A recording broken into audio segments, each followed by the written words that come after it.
Hello and welcome to that time of the week where I have a look at all the developer responses, reviews, comments, and commentary, and all of that kind of good stuff over the previous week's dev diaries. So, of course, we have the Morocco dev diary, we have the one on the earthquakes and volcanoes and natural disasters and such, and of course, we always start with the Saturday building. Before we get into that, just a quick request for you to subscribe to the channel so that I can get some of those endorphins that I'm so craving. Anyway, let's move on to the Saturday building.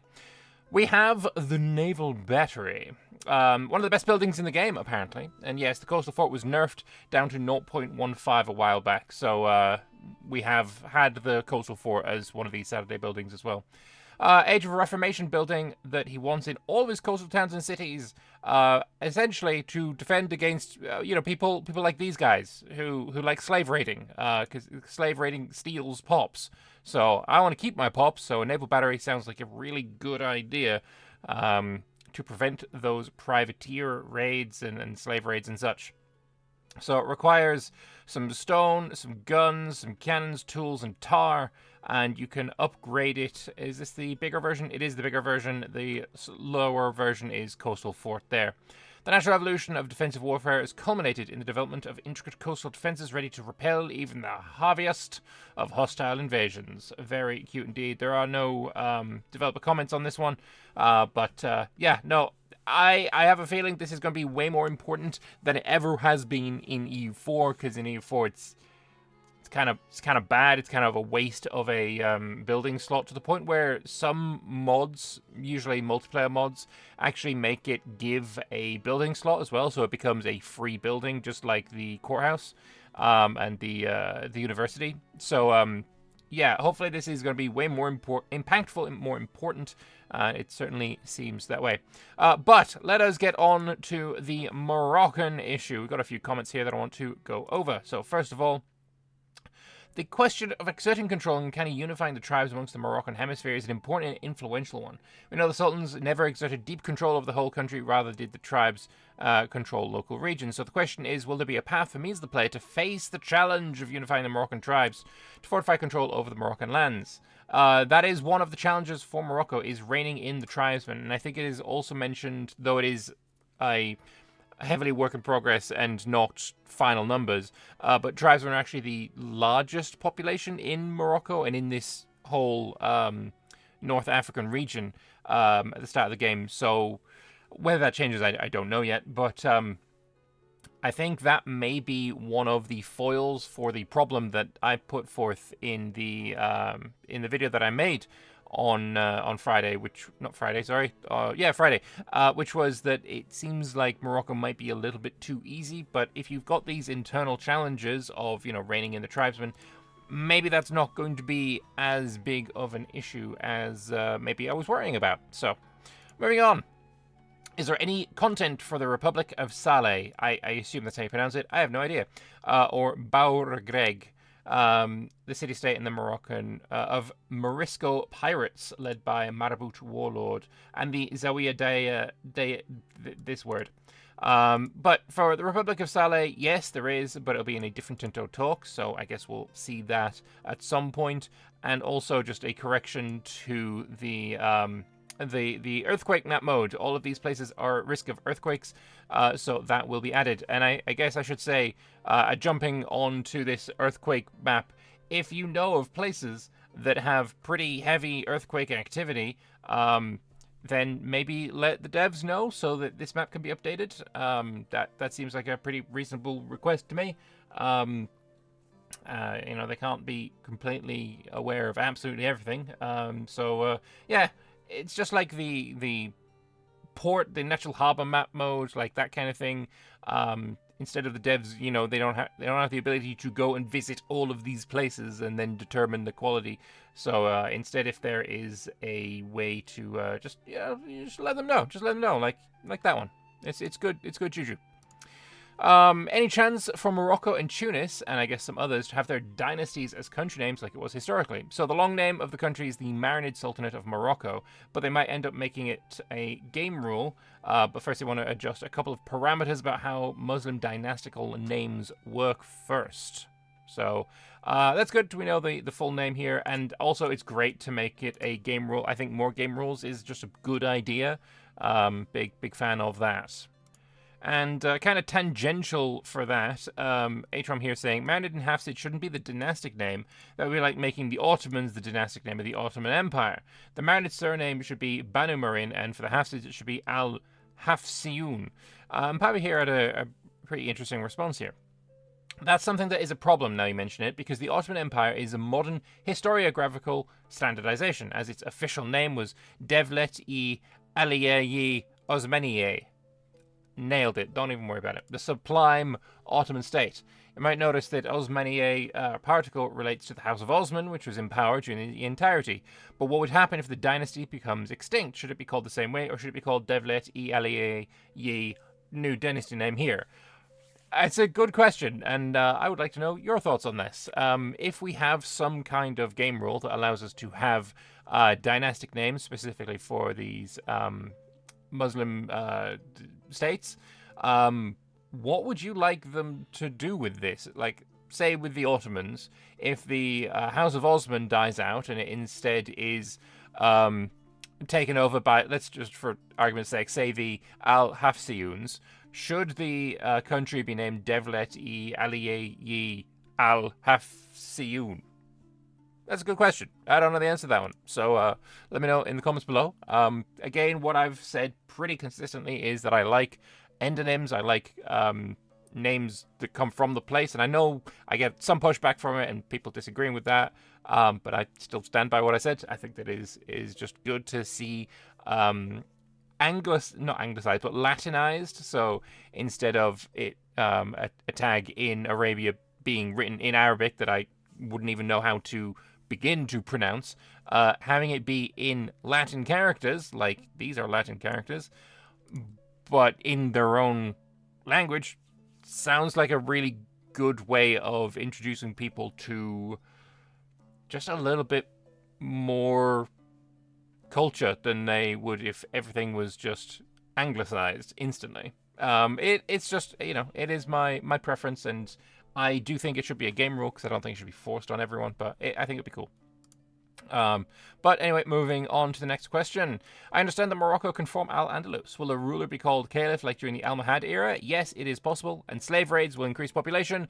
Yes, you're stealing population from other countries. So yeah, definitely it's going to steal population. That is one of the cool things about population, is it moves. It moves. It's good. It's good.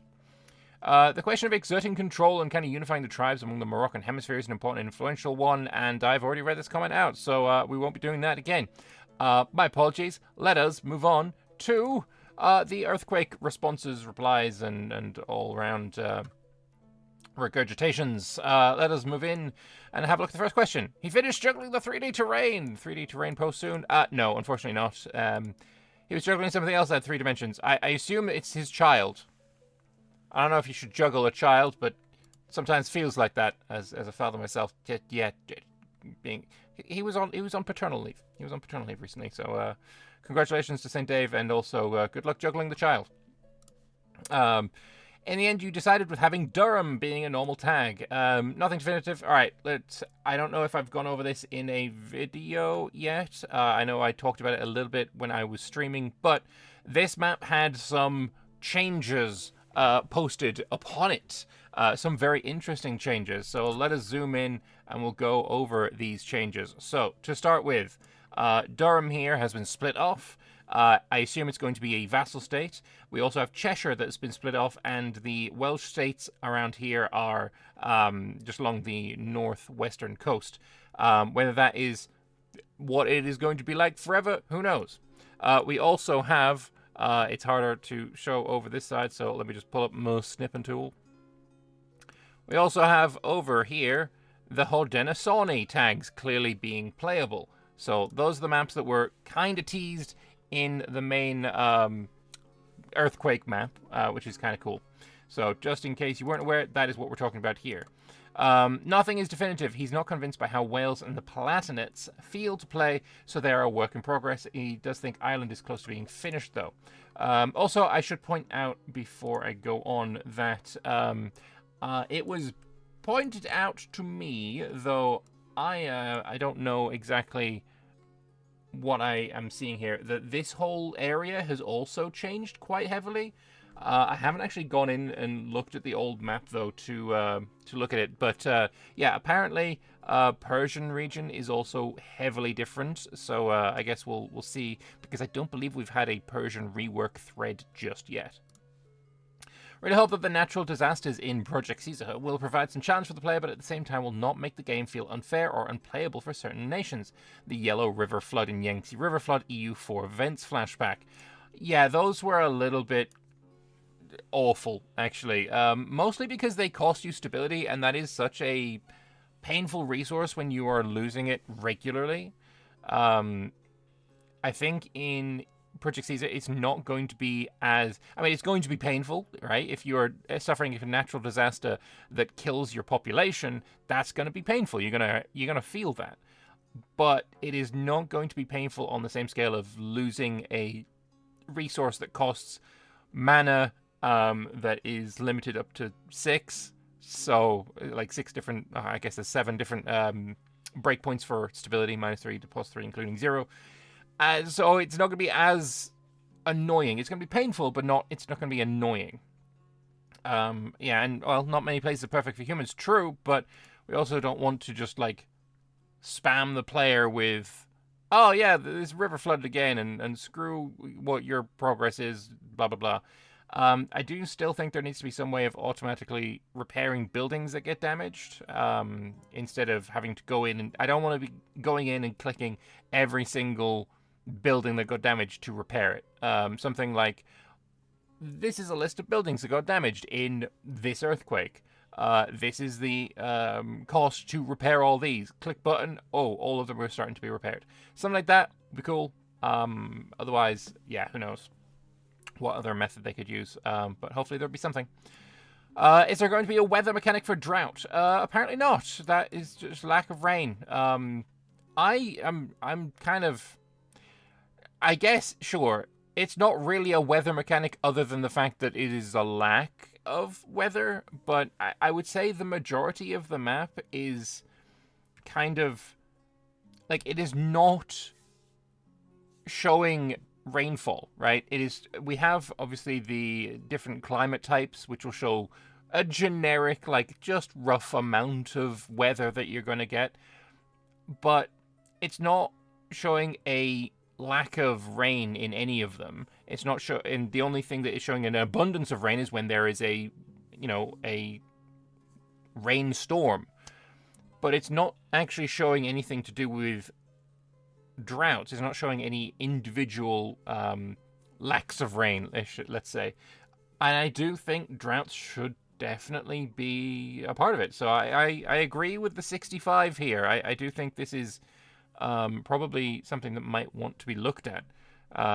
Because if I open the archive here, just an moment, and we go down to, where is it? Terrain. Like, this continental, it's not showing any amount of rain, right? We're not showing, oh, this is, yeah, there's just nothing here about rain. So I do feel like there should be a lack of rain being possible here. Arid is shown is has a lack of available water, sure, but it's not just arid places that experience droughts, right? You can have places that are, tropical, maybe not tropical, but you can have places that are, oceanic, right, that can experience rain. Continental can experience a lack of rain. There's a lot of these places that have, Mediterranean can experience a lack of rain. So I do definitely think that this should be looked at, in my opinion. Are volcanic eruptions random or scripted from real life? Do all volcanoes erupt at the same rate? If not, do they erupt based on their real life activity? Both. Both what? Both all? Is it all? Is he just answering the first question? Random and scripted from real life. I agree. That's probably the best way of doing it. Do they all erupt at the same rate? No? Both? I don't know. I don't know. But I assume that he's just answering the first part of this question. So, having random and scripted volcanoes is, I think, a good way to do it. Oh boy, volcanoes and earthquakes. So Johan here had a fun campaign in Naples. He lost 2 cities and the Black Death hit him in 50 years. That's pain. That is pain. That is very much a lot of pain. For sure. It's going to be an interesting campaign, for sure. Do earthquakes have the potential to cause giant fires as well, or is that already represented by the destruction they deal out already? That is already represented by the destruction. Fair enough. Theoretically, if an earthquake or volcanoes destroys the only buildings where an extraterritorial country, the building base, is located, do they stop existing? Yes. That's crazy to me. Your tag can be deleted by a volcano. Don't build a building-based country on the side of a volcano. That seems like a terrible idea, because that's just asking to be killed. It's wild. But I think that's amazing. I think it is really... It's what should happen. And I guess no hand-holding to keep a tag alive if it's under, 7 feet of lava flow or whatever. But then finally, new playable countries in North America, as I've already said, we have the Haudenosaunee, so fantastic. I am very happy for the people who are interested in playing as those tags. But that is all I have for you today. So I want to thank you all very much for watching. I hope you guys have enjoyed this kind of a bit shorter Tinto responses video than usual. So if you liked it, hit the subscribe button. That would help me out a lot. And I will see you guys in the next video, which will be on Wednesday, and we're going to be talking about mercenaries. I will see you then.